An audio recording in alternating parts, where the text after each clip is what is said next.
दोस्तों, जरा एक पल के लिए अपने दिमाग में एक तस्वीर बनाए। एक ऐसा दरवाज़ा जो न सिर्फ बंद है बल्कि सदियों से बंद है। कोई उसे खोलने की कोशिश नहीं करता, कोई उसके पास जाकर सवाल भी नहीं करता। और सबसे हैरान कर देने वाली बात यह है कि उसे किसी दुश्मन ने नहीं बल्कि एक ताकतवर मुस्लिम बादशाह ने खुद बंद करवाया था। अब सोचिए, एक दरवाज़ा जो करीब 500 साल से खामोश खड़ा है, आखिर उसमें ऐसा क्या राज छुपा हो सकता है कि दुनिया की 3 बड़ी कौमें उसे अपने अपने नज़रिए से देखती हैं और फिर भी उसे खोलने की हिम्मत नहीं करती। ये कहानी हमें ले जाती है उस शहर में जिसे जेरूसलम कहा जाता है। एक ऐसा शहर जो सिर्फ इमारतों और गलियों का नाम नहीं बल्कि हजारों साल की तारीख, जंग, इबादत और उम्मीदों का संगम है। यहाँ की हर दीवार, हर पत्थर और हर रास्ता एक कहानी कहता है। इस शहर ने रोमन हुकूमत देखी, बाइजेंटाइन दौर देखा, फिर मुसलमानों का दौर आया, उसके बाद क्रूसेडर्स आए और फिर उस्मानी सल्तनत का दौर शुरू हुआ। लेकिन इन सब बदलावों के बावजूद शहर की अहमियत कभी कम नहीं हुई। पुराने यरूशलेम को चारों तरफ से घेरने वाली ऊंची दीवारों में कई दरवाजे बनाए गए थे। हर दरवाज़ा एक रास्ता था, एक पहचान था। लेकिन उन सब में एक दरवाज़ा सबसे अलग है, सबसे रहस्यमय और सबसे ज़्यादा चर्चा में रहने वाला। ये दरवाज़ा शहर के पूरब की तरफ अल अक्सा मॉस्क की दीवार में मौजूद है और इसे गोल्डन गेट या बाब अल रहमा कहा जाता है। अगर आप इस जगह को अपनी आंखों से देखें तो आपको एक बंद दीवार नजर आएगी जिसमें पत्थरों से भरा हुआ एक दरवाज़ा है। लेकिन ये कोई साधारण बंद दरवाज़ा नहीं है, ये एक ऐसा रास्ता है जिसे पूरी तरह से सील कर दिया गया है। इस दरवाजे से आज कोई अंदर नहीं जा सकता और न ही कोई बाहर निकल सकता है। इसकी खामोशी ही इसकी सबसे बड़ी पहचान बन चुकी है। इस दरवाजे के ठीक सामने एक और जगह है जो इस कहानी को और गहराई देती है, जिसे माउंट ऑफ ऑलिव्स कहा जाता है। ये पहाड़ी भी हजारों साल पुरानी है और तीनों मजहबों में इसका अपना अपना मकाम है। अब जरा सोचिए, एक शहर जो तीनों मजहबों के लिए अहम है, एक दरवाज़ा जो उसी शहर का हिस्सा है और एक पहाड़ जो उसी दरवाजे के सामने खड़ा है। क्या ये सब सिर्फ एक इत्तेफाक हो सकता है? इतिहास हमें बताता है कि 16वीं सदी में सुलेमान द मैग्निफिसेंट ने यरूशलेम की दीवारों को दोबारा बनवाया और शहर को मजबूत किया।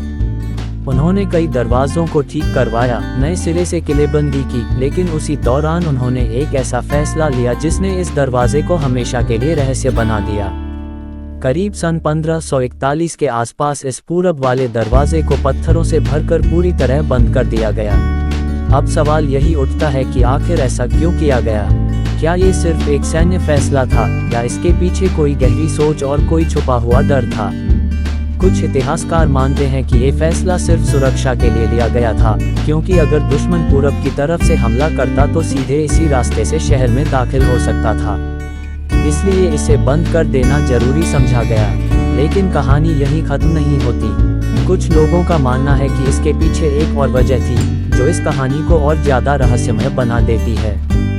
कहा जाता है कि यहूदी मान्यता के अनुसार उनका मसीहा एक दिन आएगा और माउंट ऑफ ऑलिव्स की तरफ से यरूशलेम में दाखिल होगा, और जो रास्ता सीधा उसी दिशा में पड़ता है वही है ये बंद दरवाज़ा।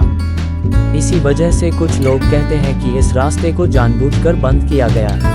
इतना ही नहीं, इस दरवाजे के सामने एक पुराना कब्रिस्तान भी मौजूद है। सैकड़ों कब्रें आज भी वहां दिखाई देती हैं। कुछ लोग इसे भी उसी रणनीति का हिस्सा मानते हैं ताकि इस रास्ते को पूरी तरह रोका जा सके। अब जरा सोचिए, एक बंद दरवाज़ा, उसके सामने एक पहाड़ और फिर उसके सामने एक कब्रिस्तान। क्या ये सब सिर्फ संयोग हो सकता है या इसके पीछे कोई गहरी योजना छुपी हुई है? अगर हम ईसाई मान्यताओं की तरफ देखें तो इस दरवाजे का एक अलग ही महत्व सामने आता है। माना जाता है कि जीसस क्राइस्ट जब यरूशलेम आए थे तो उन्होंने इसी दिशा से शहर में प्रवेश किया था। इसलिए ईसाई धर्म में भी इस दरवाजे को एक खास नज़र से देखा जाता है। वहीं इस्लाम में अल अक्सा मॉस्क का बहुत बड़ा मकाम है। ये इस्लाम की तीसरी सबसे पवित्र मस्जिद मानी जाती है और इसका जिक्र कई हदीसों में भी आता है। यही वो जगह है जहां से मुसलमानों का शुरुआती दौर में किबला जुड़ा हुआ था। इसलिए ये जगह हर मुसलमान के दिल के बेहद करीब है। यानी एक ही जगह, एक ही दरवाज़ा, लेकिन 3 अलग अलग मजहब, 3 अलग अलग मान्यताएं और तीनों के लिए अलग अलग मायने। शायद यही वजह है कि ये दरवाज़ा सिर्फ पत्थरों से बंद एक रास्ता नहीं बल्कि एक प्रतीक बन चुका है, एक ऐसी निशानी जो इतिहास, आस्था और रहस्य तीनों को एक साथ जोड़ती है। आज के दौर में जब हम फिलिस्तीन और यरूशलेम की बात करते हैं तो ये सिर्फ एक जमीन का टुकड़ा नहीं रह जाता, बल्कि ये पूरी दुनिया की सियासत का सबसे बड़ा मुद्दा बन जाता है। यहाँ होने वाली हर घटना का असर सिर्फ उसी इलाके तक सीमित नहीं रहता, बल्कि पूरी दुनिया में महसूस किया जाता है। अब अगर हम इस दरवाजे की तरफ दोबारा देखें तो ये हमें एक गहरी सीख देता है। इंसान बदलता रहता है, वक्त बदलता रहता है, हुकूमतें आती जाती रहती हैं, लेकिन कुछ जगहें ऐसी होती हैं जो हमेशा गवाह बनी रहती हैं। बाब अल रहमा भी उन्हीं में से एक है, जो सदियों से खामोश खड़ा है और दुनिया को बदलते हुए देख रहा है।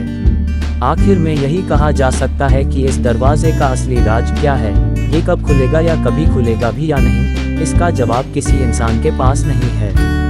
लेकिन ये जरूर है कि ये दरवाज़ा अब सिर्फ एक ऐतिहासिक जगह नहीं, बल्कि एक ऐसा रहस्य बन चुका है जो लोगों को सोचने पर मजबूर करता है। अल्लाह से दुआ है कि वो फिलिस्तीन के लोगों की हिफाजत करे, अल-अक्सा मॉस्क की हिफाजत करे और पूरी दुनिया में अमन और इंसाफ कायम करे। वीडियो पसंद आए तो लाइक, सब्सक्राइब और शेयर करें।